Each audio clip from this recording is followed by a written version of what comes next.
बिस्मिल्लाहिर्रहमानिर्रहीम नहमदहु व नसल्ली अला रसूलिहिल करीम।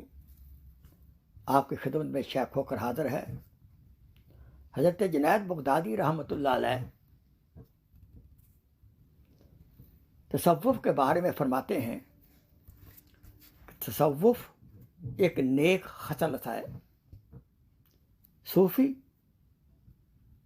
अवामर इलाही पर बिला रिया अमल करता है, यानी हर अमल पर इखलास होता है। सूफ़ी अवाम के साथ नेक खसलत का रवैया रखता है, बड़ों की इज्जत करता है और छोटों पे शफ़क़त करता है और ख्वाहिशात नफ्स से परहेज़ करता है। फरमाया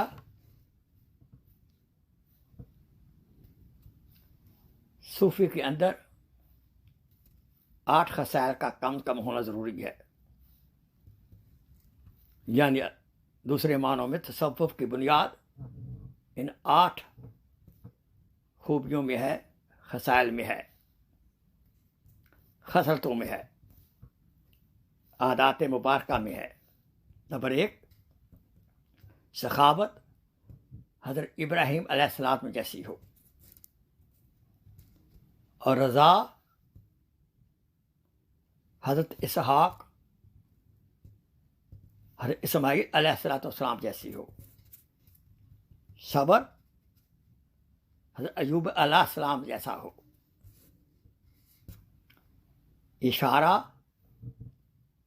हज़रत ज़करिया अलैहिस्सलाम जैसा हो कि उन्होंने 3 दिन के बाद बोलना शुरू किया, 3 दिन के लिए बोलने की इजाज़त नहीं थी।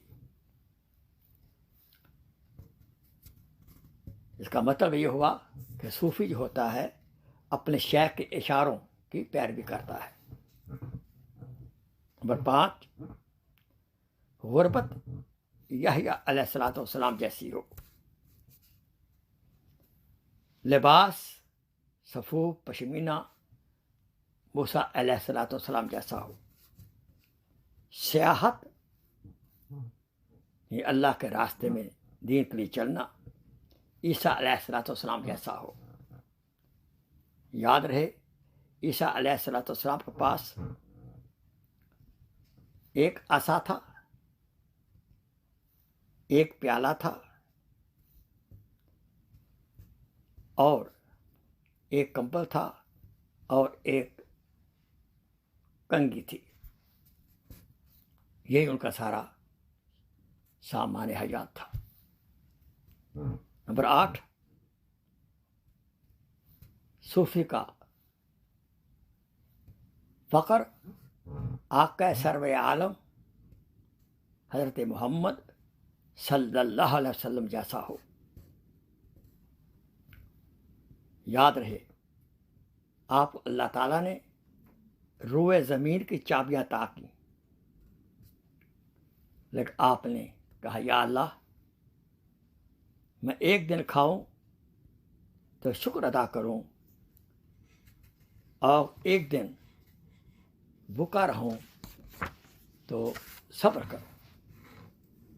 और याद रहे अशुक्र निस्फुल ईमान, सब्र निस्फुल ईमान।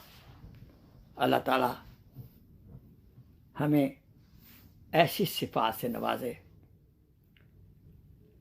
और ख़ात्मा बिल ईमान फरमाए और हमारे जो अकाबरीन दुनिया से रुखसत हो चुके हैं अल्लाह ताला उनको जन्नतुल फिरदौस अता फरमाए।